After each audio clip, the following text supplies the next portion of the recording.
Hello बच्चों। मैं स्मिता बिचलवान स्वागत करती हूँ आपका आईसीटी वर्चुअल क्लासरूम। आशा करती हूँ आप सभी स्वस्थ होंगे और अच्छे से अपनी पढ़ाई कर रहे होंगे। बच्चों, आज हम पढ़ने जा रहे हैं क्लास 12 की केमिस्ट्री। और क्लास 12 केमिस्ट्री में हमारा चैप्टर चल रहा था केमिकल काइनेटिक्स। अब जैसा कि आप जानते हैं, अपने प्रीवियस लेक्चर में हमने काफी सारे टॉपिक्स जो है केमिकल काइनेटिक्स चैप्टर के खत्म कर लिए थे, अच्छे से कवर कर लिए थे, अच्छे से पढ़ लिया था और उनके जो है क्वेश्चंस भी कर लिए थे। यानी कि जो टॉपिक हमने पढ़ा उससे रिलेटेड न्यूमेरिकल्स या क्वेश्चंस क्या क्या पूछे जाते हैं एग्जाम्स में, वो भी हमने कर लिए थे। कुछ टॉपिक्स को आज के लेक्चर में हम कंटिन्यू करेंगे। चलिए बच्चों, तो चैप्टर को आगे कंटिन्यू करने से पहले एक बार आप देख लीजिए कि कौन कौन से टॉपिक्स को हम कवर कर चुके हैं।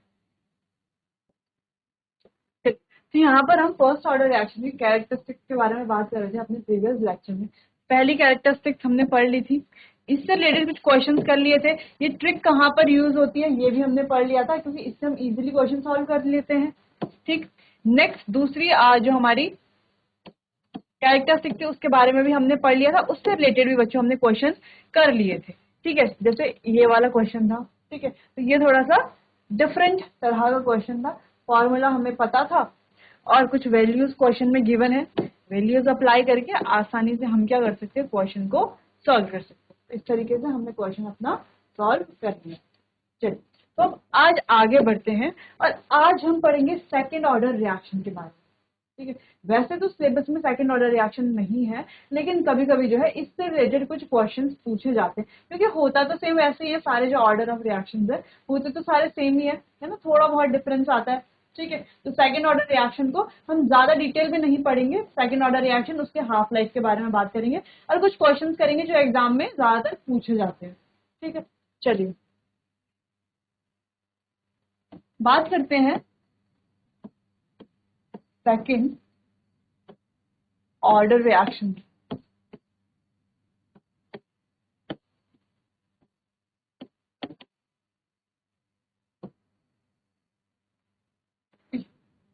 वैसे ही जैसे हमने फर्स्ट ऑर्डर रिएक्शन के बारे में बात की थी, जीरो ऑर्डर रिएक्शन के बारे में बात की थी, उनके हाफ लाइफ के बारे में बात की थी। ठीक, चलो हमने कहा कि किसी ए रिएक्टेंट से बन रहा है पी प्रोडक्ट।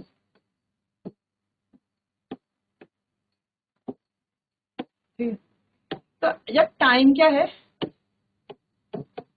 जीरो, तो इसकी कंसेंट्रेशन कुछ ए नॉट रही होगी। ठीक, कंसेंट्रेशन ए नॉट रही होगी। एट टाइम टी होने पर इसकी कंसेंट्रेशन क्या हुई होगी, चेंज में हो गई होगी। तो हम पढ़ते थे अभी तक। ठीक है, अगर हम इसके लिए रेट लिखेंगे दोनों फॉर्म में, डिफरेंशियल भी और जो हमारा रेट होता है वैसे, तो कैसे लिखेंगे देखो। डिफरेंशियल फॉर्म में लिखेंगे तो कैसे लिखा जाएगा, minus D A T by D. क्या ये रेट ऑफ डिफरेंशियल फॉर्म में, इसको मान लेते हैं इक्वेशन 1। ठीक है, अब इसका रेट लिखते हैं जैसे हम लिखते ही थे रेट लॉ की फॉर्म में, इज इक्वल्स टू के कंसेंट्रेशन ऑफ 80 और ऑर्डर क्या है 2। सेकंड ऑर्डर रिएक्शन पढ़ रहे हैं ना, तो ऑर्डर क्या है 2। ठीक है, इतना समझ में आया। चलो पहले इतना आप नोट कर लो, फिर आगे इसको बढ़ाते हैं। आगे हमें क्या करना है,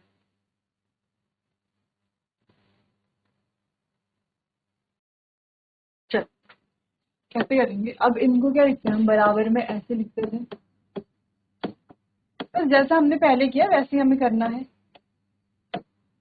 is equals to,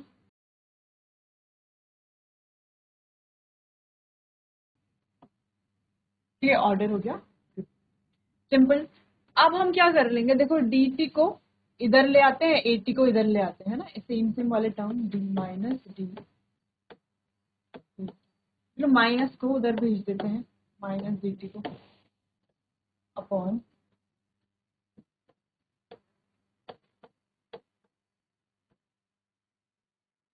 F equals to minus के।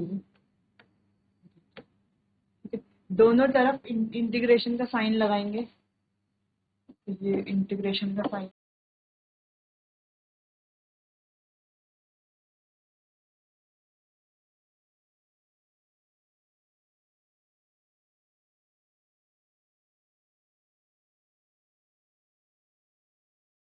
तरीके से इंटीग्रेशन में सॉल्व करेंगे। देखो ये क्या हो गया, x D x upon x square, कैसा हो गया ये, डी एक्स अपॉन एक्स,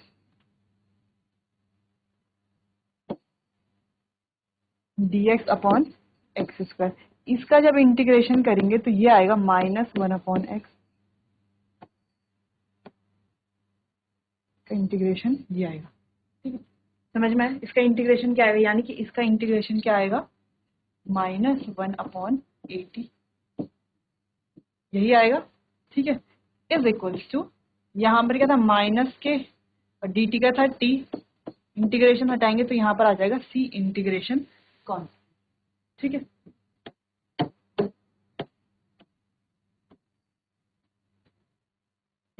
ये आ जाएगा इंटीग्रेशन कांस्टेंट। इसके आगे सॉल्व करने से पहले आप इतना नोट कर दीजिए, फिर आगे सिंपल कुछ सॉल्व नहीं करना है हमको। सिंपल क्या करना है, इसको इधर ले आएंगे, इसको इधर ले जाएंगे। ठीक है, time equals to T, time equals to T और ए टी की वैल्यू क्या हो जाएगी, ए नॉट रख देंगे, फिर आगे इसको सॉल्व करेंगे, देखेंगे कैसे। पहले इतना आप नोट कीजिए।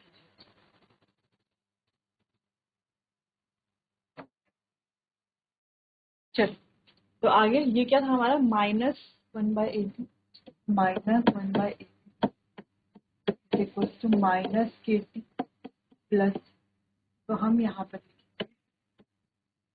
Eight time equals to 0, AT equals to A, AT क्या हो गया जब A नॉट। ठीक है,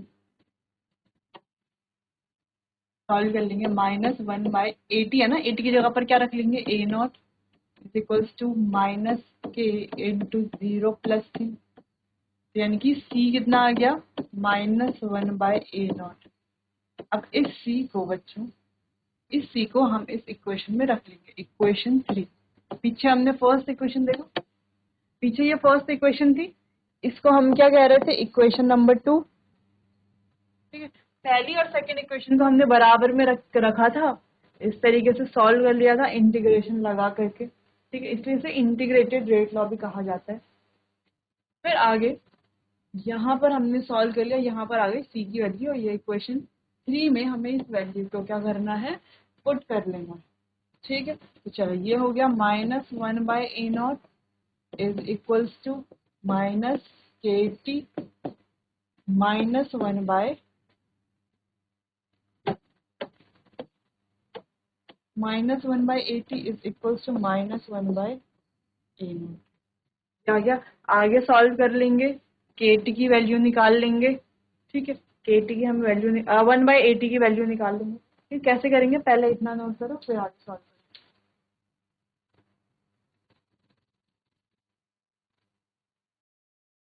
चल, इसको सॉल्व करेंगे, देखो माइनस माइनस हो जाएगा, कैंसिल, ये आ जाएगा 1/80।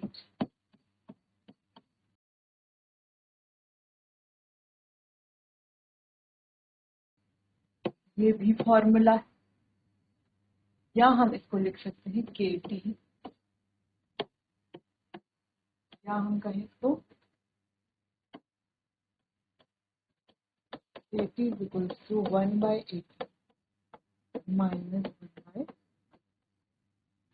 KT क्या होता है सबको पता है, K क्या है, T क्या है, AT क्या है, A नॉट क्या है, ये भी हमको पता है। तो ये है हमारा इंटीग्रेटेड रेट लॉ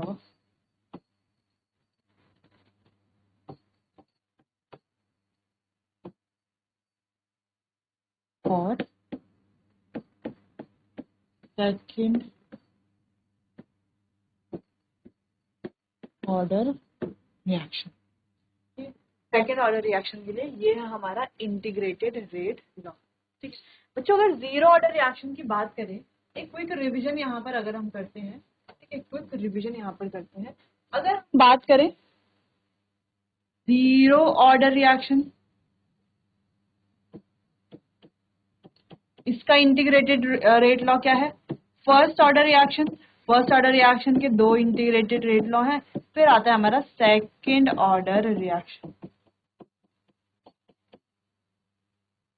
चलो, जीरो ऑर्डर रिएक्शन के लिए क्या था बच्चों, AT is equals to A not minus KT, ये था जीरो ऑर्डर रिएक्शन के लिए। फर्स्ट ऑर्डर रिएक्शन के लिए क्या था, K is equals to 2.303 by T ln A not by AT, यही था। नेक्स्ट फर्स्ट ऑर्डर में एक और था, AT is equals to A not E minus KT, ये था AT is equals to A not E minus KT, A not E minus KT, ठीक है, ए इसके पावर में minus KT। Second order reaction हमने पढ़ लिया, KT is equals to 1 by AT minus 1 by A not, ठीक है, simple. Side में लिख लेते हैं।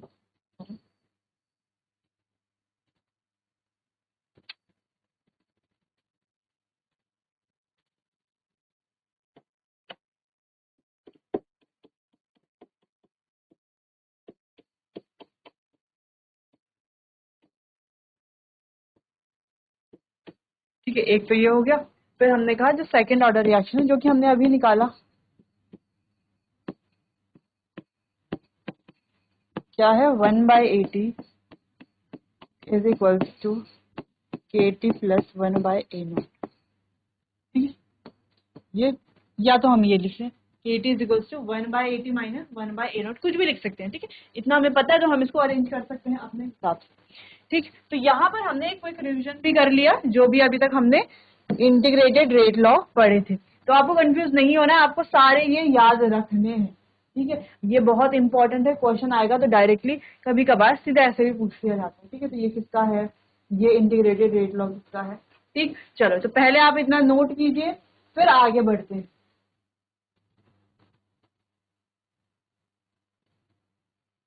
चलिए, इतना हो गया, यहाँ पर ग्राफ की बात कर लेते हैं। देखो ग्राफ कैसे बनेगा,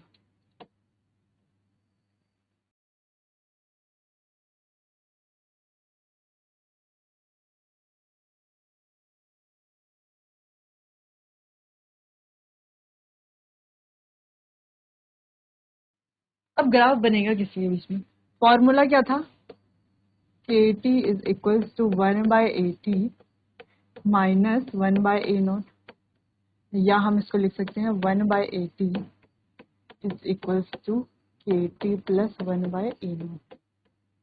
ग्राफ बनेगा y is equals to mx plus c type का, ये स्ट्रेट लाइन ग्राफ बनेगा, ठीक है, सिंपल। चलो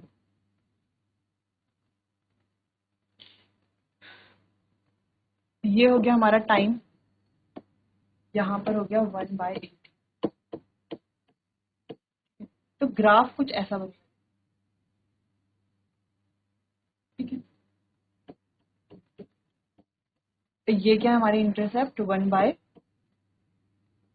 A नॉट, स्लोप क्या होगा यहाँ पे K,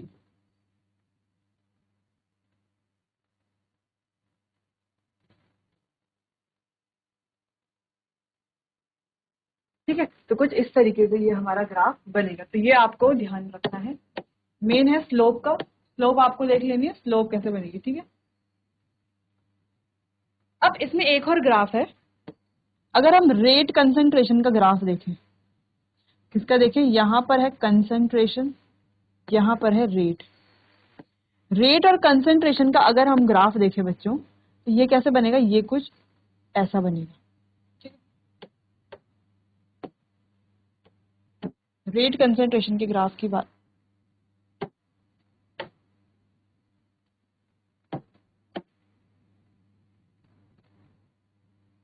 ठीक है, ये कुछ ऐसा बनेगा, ठीक है। चलिए, तो इतना आपको नोट कर लेना है ग्राफ के बारे में, और आपको याद रखना है कि जीरो ऑर्डर रिएक्शन में ग्राफ कैसा था, फर्स्ट ऑर्डर रिएक्शन में ग्राफ कैसा था, और अब सेकेंड ऑर्डर रिएक्शन में ग्राफ कैसा बनेगा, ठीक है। चलिए, तो इतना आप नोट कर लीजिए, फिर इसके हाफ लाइफ के बारे में बात करते हैं।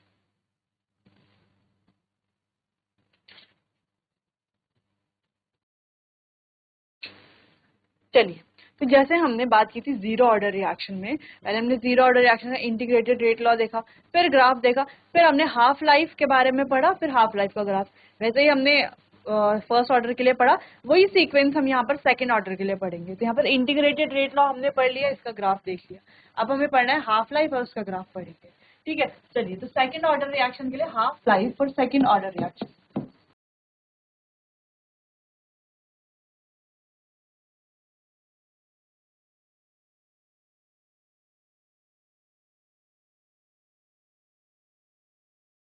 सेकेंड ऑर्डर रिएक्शन आप खुद से भी हाफ लाइफ कैलकुलेट कर सकते हो, खुद से भी आप जो इसका एक्सप्रेशन देख सकते हो, ठीक, खुद से भी डिराइव कर सकते हो।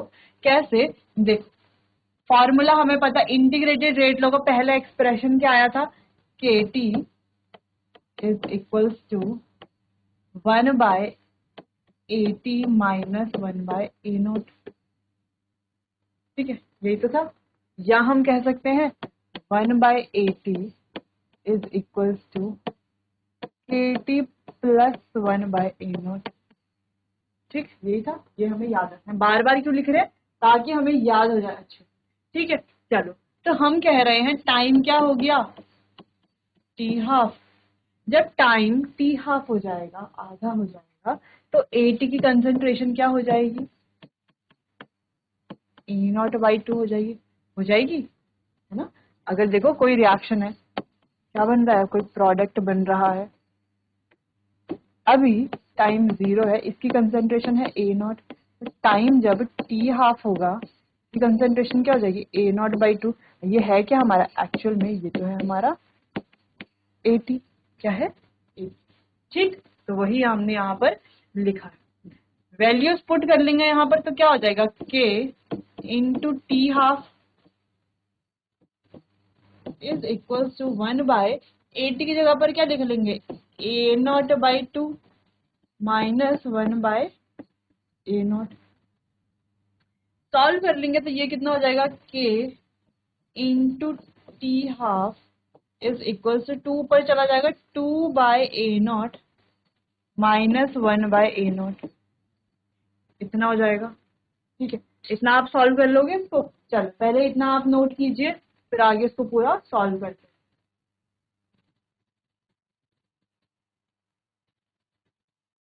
चलो, आगे बढ़ते हैं। चलो, ये कितना हो गया, K into T half is equals to कितना है, 2/A0 माइनस 1/A0। इसको सॉल्व करेंगे तो कितना आएगा बच्चों, 1/A0 आएगा, ये तो आएगा। देखो, 2 माइनस 1, 1/A0। A0 अगर हम क्या कर लेते हैं, एलसीएम लेते हैं, एलसीएम लेकर के अगर सॉल्व करें, simple 2/A0 minus 1/A0 is equals to 1/A0।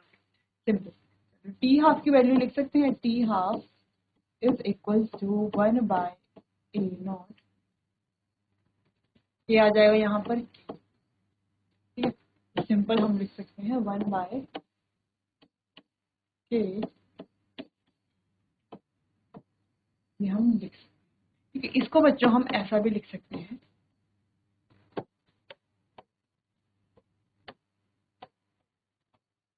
तो हम ऐसा भी लिख सकते हैं, directly inversely proportional to 1/A। ठीक है, इसको हम ऐसा भी लिख सकते हैं। मेन फॉर्मूला ये है, टी हाफ कितना होता है, 1/KA। ठीक, ग्राफ की अगर हम बात करें, तो टी हाफ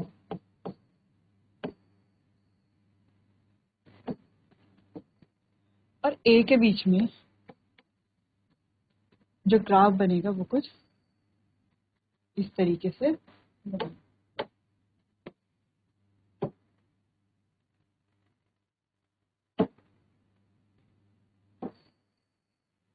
ठीक है, वो कुछ इस तरीके से। चलिए, इतना अब आप नोट कर लीजिए, ग्राफ भी, जो हमने हाफ लाइफ का ये एक्सप्रेशन डिराइव किया है, ये भी आप नोट कर लीजिए। इंपॉर्टेंट फॉर्मूला है ये वाला। ठीक है, चलिए नोट कीजिए।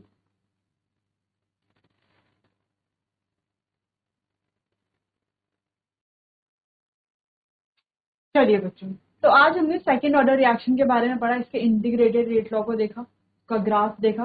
साथ ही हमने इसके हाफ लाइफ टाइम के बारे में बात किया और इसके ग्राफ के बारे में भी बात की। बाकी का चैप्टर कंटिन्यू करेंगे हम अपने आने वाले अगले सेशन में। तब तक के लिए आपका बहुत बहुत धन्यवाद।